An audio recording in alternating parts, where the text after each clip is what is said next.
When you see Jacob Elordi commanding the screen as the brooding Nate Jacobs in Euphoria, or embodying Elvis Presley with haunting precision in Priscilla, you witness a performer at the height of his craft. The 6'5" Australian actor has become one of Hollywood's most magnetic presences. Recently cast as the monster in Guillermo del Toro's highly anticipated Frankenstein adaptation, but what you don't see are the years of rejection, financial desperation, and neuro-abandonment of his dreams that preceded this meteoric rise. This is the story of Jacob Elordi before Frankenstein. Narrative of persistence that reveals how close we came to never knowing his name at all. Behind the chiseled jawline and commanding screen presence lies a journey marked by sleeping in his car, questioning his talent, and making decisions that would either break him or forge him into something extraordinary. This is not just another celebrity success story. This is about the invisible years that test whether someone truly has what it takes. Jacob Nathaniel Elordi was born on June 26, 1997. In Brisbane, Australia, into a working-class family that had no connections to the entertainment industry whatsoever. His father worked in construction, his mother managed the household, and Jacob grew up as the youngest of 4 sisters in a modest suburban setting where Hollywood seemed like a fantasy reserved for other people.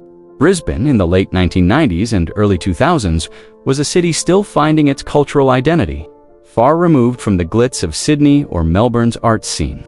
For young Jacob, the idea of becoming an actor wasn't born from privilege or insider access. It came from watching films in the local cinema and feeling something stir inside him that he couldn't quite name. At St. Joseph's Nudgee College, an all-boys Catholic school known more for its rugby program than its drama department, Jacob stood out physically even as a teenager. He shot up to his eventual height early, which made him simultaneously visible and self-conscious. While his peers focused on sports scholarships and traditional career paths, Jacob found himself drawn to the school's theater productions, participating in plays that gave him a glimpse of transformation. His drama teacher noticed something raw in his performances, on intensity that couldn't be taught, only channeled. But in an environment where masculinity was defined by athletic prowess and academic achievement, admitting you wanted to be an actor carried a certain stigma. Jacob has spoken about feeling like an outsider during these years, not quite fitting into the mold his school and society expected of young men. The decision to pursue acting professionally came during his final years of high school, a choice that baffled many around him. There was no safety net, no family wealth to fall back on, and no clear pathway from Brisbane to Hollywood. Yet Jacob enrolled in acting classes at the Actors Workshop in Brisbane, working part-time jobs to pay for lessons, while his former classmates headed off to university or trade schools. His instructors remember a young man who was almost too intense, bringing an emotional depth to scenes that sometimes overwhelmed the material. He wasn't the most technically polished student, but he had presence, that indefinable quality that makes you unable to look away. This period of training was crucial, but also isolating. Jacob was investing everything into a dream that most people in his life couldn't understand. Attending auditions in Sydney that required expensive flights and hotel stays, his family could barely afford in 2017. At just 20 years old, Jacob made the decision that would define the next chapter of his life. He would move to Los Angeles with virtually no money, no connections, and no guarantee of success. This wasn't a calculated career move, advised by managers and agents. It was a desperate leap of faith. He had saved money from working in restaurants and retail, enough for a one-way ticket and perhaps 2 months of rent if he lived frugally. His family was supportive, but concerned. They understood ambition, but also knew the statistics: thousands of aspiring actors arrive in Los Angeles every year, and most return home defeated within months. Jacob's sisters worried about him being alone in a foreign country, chasing an industry known for crushing dreams with casual indifference. The reality of Los Angeles hit him immediately. He shared a cramped apartment in North Hollywood with other struggling actors, the kind of place where the air conditioning barely worked, and the walls were so thin you could hear every conversation in neighboring units. Auditions were scarce at first. His Australian accent, while distinctive, limited the roles he could pursue. Casting directors would glance at his height and immediately typecast him as the jock or the villain, unable to see past his physical appearance. Jacob has recounted attending dozens of auditions in those early months where he wouldn't even receive a callback, where he'd perform his heart out only to be dismissed, with a polite smile and a promise to keep him in mind for future. projects the Hollywood equivalent of being told they'd call you. Financial pressure became crushing. The money he'd saved evaporated faster than anticipated. Los Angeles is an expensive city even for those with steady income. And for someone subsisting on sporadic commercials and background work, it was unsustainable. Jacob took whatever work he could find, waiting tables at restaurants in West Hollywood, working retail shifts at clothing stores, even doing promotional work for brands at events. Between auditions, he'd rush to work, often arriving in the dress clothes he'd worn for casting calls. There were weeks when he had to choose between paying rent and eating properly. His roommates cycled through, some giving up and returning home, others finding minor success that still left them struggling. The apartment became a revolving door of broken dreams and temporary hope. The lowest point came when Jacob could no longer afford even his share of the rent. Rather than return to Australia in defeat, he made a decision that speaks to both his determination and his desperation. He lived in his car for several weeks. Parked in various locations around Los Angeles, he'd sleep in the backseat, wake before dawn to clean up in public restrooms or gym facilities, then head to auditions trying to look fresh and confident. This wasn't a brief episode of romantic struggle that lasted a few days. It stretched on long enough that he began to question his sanity. He'd see other actors at auditions, people who seemed polished and connected, and wonder if he was delusional to think he belonged in the same room. The psychological toll of homelessness, even temporary, creates wounds that don't easily heal. Jacob later admitted to experiencing dark thoughts during this period. Moments where returning to Brisbane and pursuing a normal life seemed not just reasonable, but necessary for his mental health. In 2017, Jacob's Australian agent submitted him for an audition that seemed insignificant at the time. A Netflix romantic comedy called The Kissing Booth. Adapted from a young adult novel by Beth Reed, the project had a modest budget and unknown director Vince Marcello at the helm. Jacob auditioned for the role of Noah Flynn, the bad boy love interest opposite newcomer Joey King. He was competing against countless other tall, handsome actors for a part that on paper seemed to generic the popular. Brooding high school senior who rides a motorcycle and has a troubled home life, but something about Jacob's audition tape stood out. Despite his personal turmoil, he brought vulnerability to Noah that transcended the typical bad boy archetype. The casting directors saw someone who could make teenage girls swoon while also suggesting deeper emotional complexity. Getting cast in The Kissing Booth didn't immediately solve Jacob's problems. The pay was standard for a low-budget streaming film. Enough to stabilize his life, but not enough to be considered a major financial windfall. Production took place in South Africa over several weeks in 2017, giving Jacob his first real experience on a professional film set. Working with Joey King, he developed the chemistry that would become central to the film's appeal.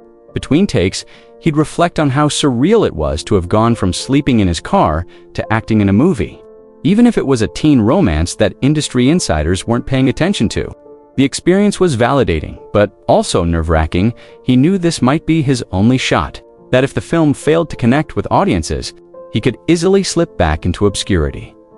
The Kissing Booth premiered on Netflix in May 2018, and what happened next stunned everyone involved. The film became a phenomenon, particularly among teenage viewers who watched it repeatedly and shared clips across social media. Jacob's portrayal of Noah Flynn turned him into an overnight heartthrob. His social media following exploded from a few thousand to millions within weeks.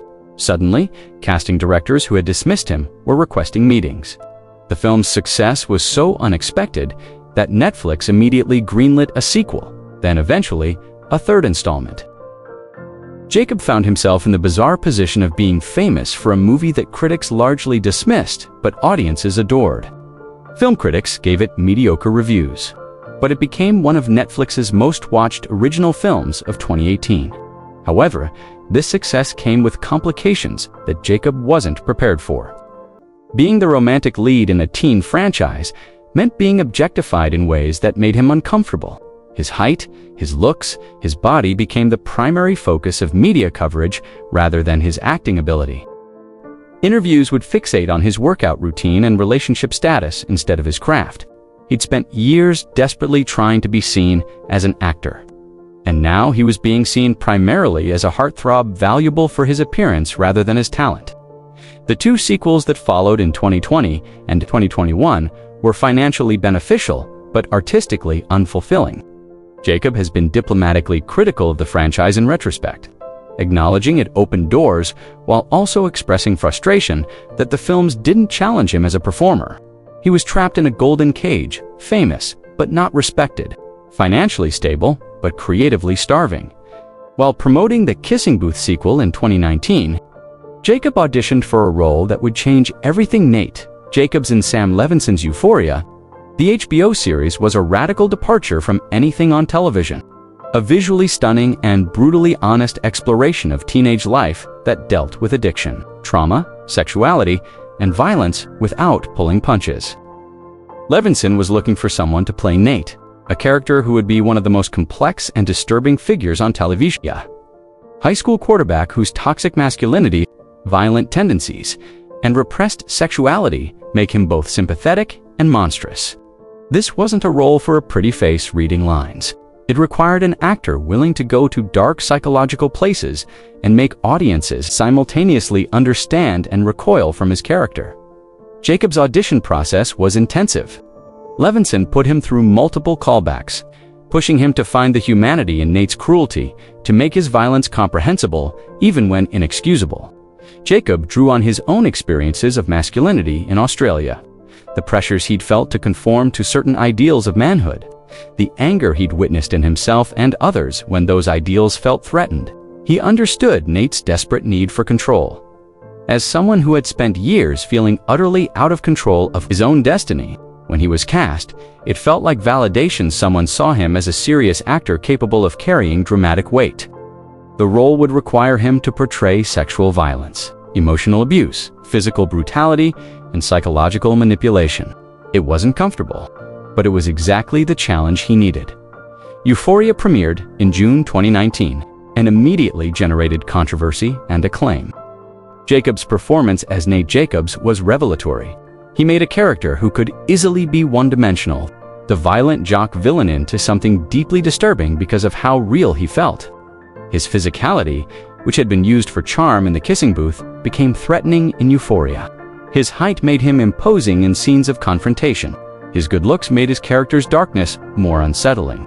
Critics who had dismissed him as a teen romance actor suddenly took notice.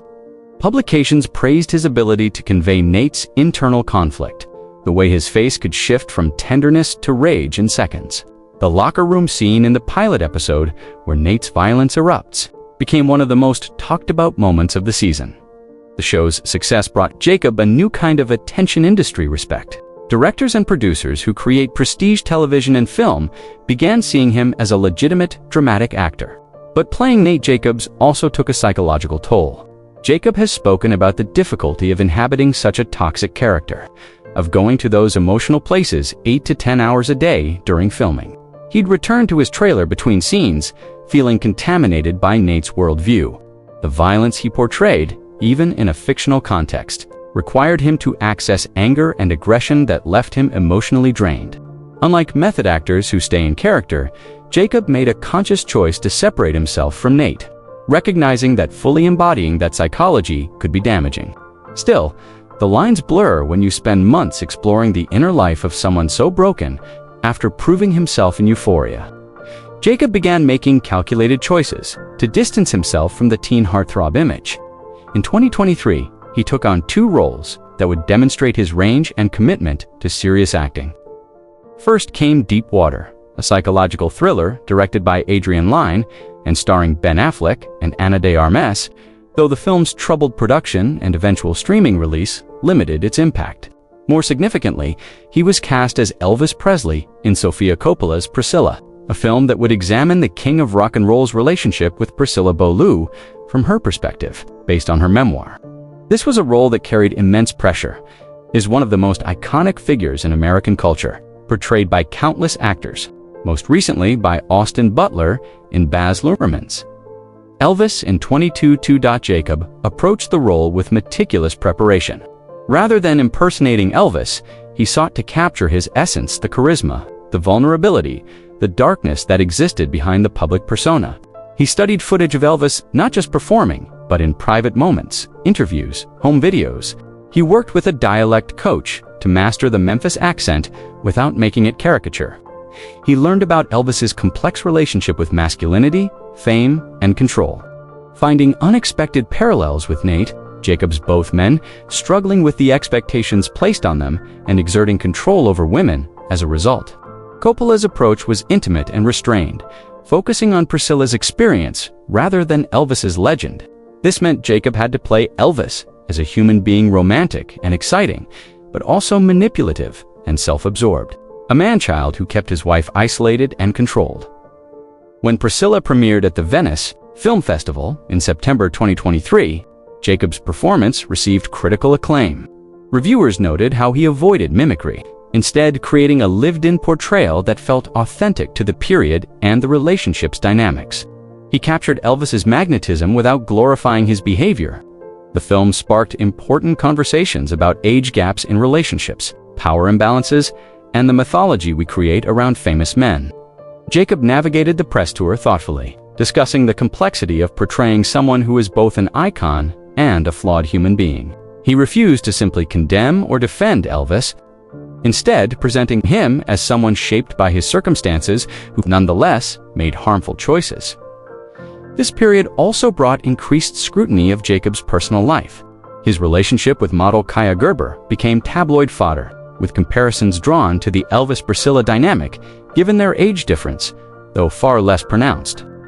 Jacob struggled with the invasion of privacy that comes with fame, particularly the way social media allows strangers to feel entitled to comment on every aspect of his life. He largely withdrew from Instagram and Twitter, recognizing that engagement with that ecosystem was detrimental to his mental health. Unlike actors of previous generations who could maintain some separation between their work and personal lives, Jacob came of age in an era where that boundary barely exists. Every outing with Gerber was photographed, every interview analyzed for clues about his relationships, every old social media post scrutinized for problematic content. In late 2023, news broke that Guillermo del Toro, the visionary director behind The Shape of Water and Pan's Labyrinth, was developing a new adaptation of Frankenstein for Netflix. Del Toro had been obsessed with Mary Shelley's novel for decades, viewing it as the foundational text of science fiction and a profound meditation on creation, responsibility, and what it means to be human. Unlike previous adaptations that focused on the horror elements or Boris Karloff's iconic makeup, Del Toro wanted to return to Shelley's source material and create something that honored the novel's philosophical depth and tragedy. The role of the creature, often incorrectly called Frankenstein, was perhaps the most challenging in the entire project. Del Toro needed an actor with physical presence, but also the ability to convey complex emotions through heavy prosthetics and makeup. Jacob's casting as the creature was announced in early 2024, generating immediate excitement and some skepticism. On one hand, his work in Euphoria and Priscilla had proven his dramatic capabilities. His height and physicality made him an imposing figure, essential for the creature. On the other hand, this was a role that required carrying a film through performance that would be partially obscured by makeup. That would depend on movement, voice, and eyes to communicate the creature's intelligence, pain, and rage. Del Toro saw in Jacob something that others might have missed: a deep understanding of what it means to be judged by appearance, to be simultaneously visible and invisible, to have people project their assumptions onto you without seeing who you actually are. Preparation for the role was intense and multifaceted. Jacob worked with movement coaches to develop the creature's physicality. Del Toro wanted the character to move in ways that were slightly off, not quite human, but not monstrous either, suggesting someone learning to inhabit a body that doesn't quite work properly. He studied the novel extensively, particularly the creature's eloquent speeches about isolation and rejection. Jacob related deeply to the creature's experience of being created for a purpose, then abandoned by his creator, left to figure out existence without guidance or support. The parallel to his own early years in Los Angeles, brought into an industry that promised opportunity then, left him to struggle, alone wasn't lost on him.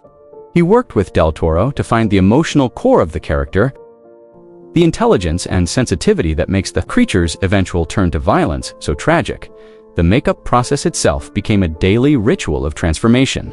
Jacob would spend 4 to 5 hours in the chair, as prosthetic artists supplied the intricate makeup that would bring Del Toro's vision of the creature to life.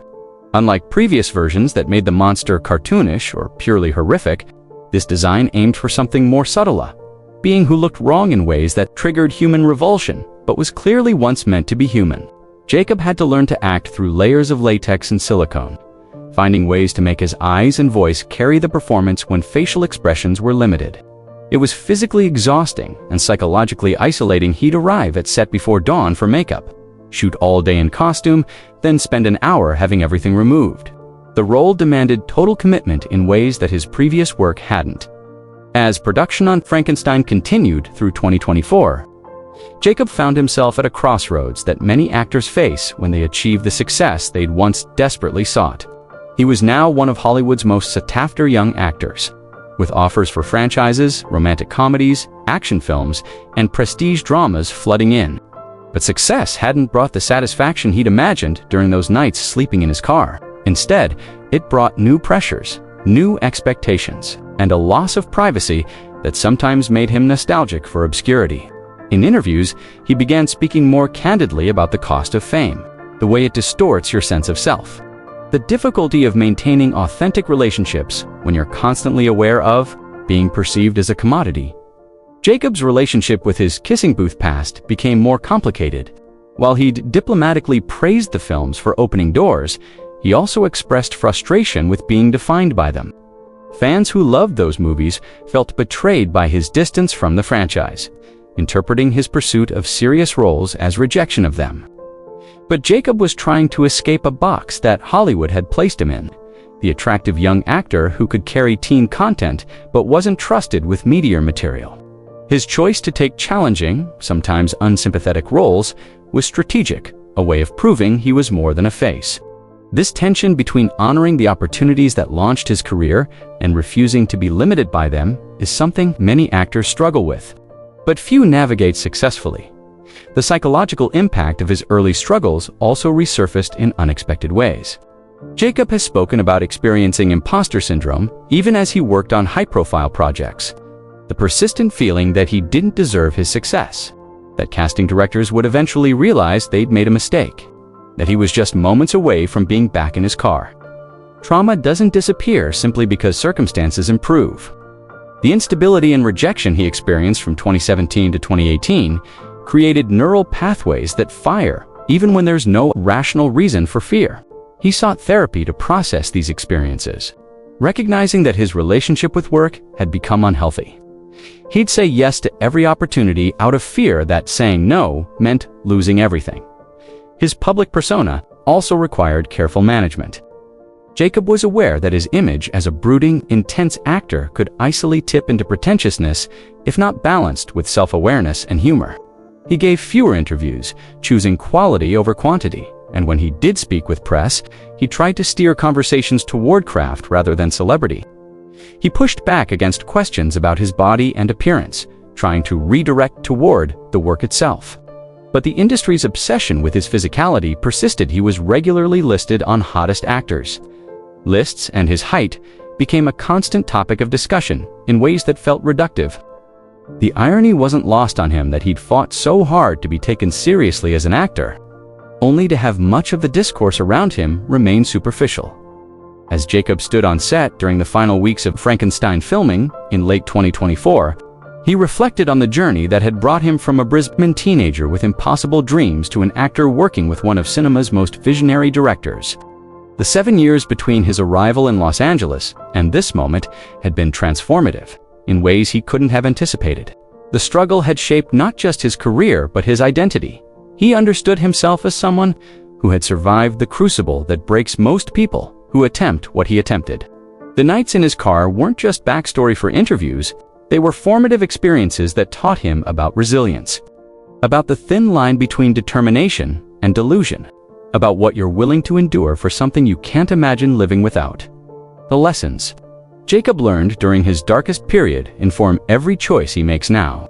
He approaches roles with an intensity born from knowing how easily it all could have never happened.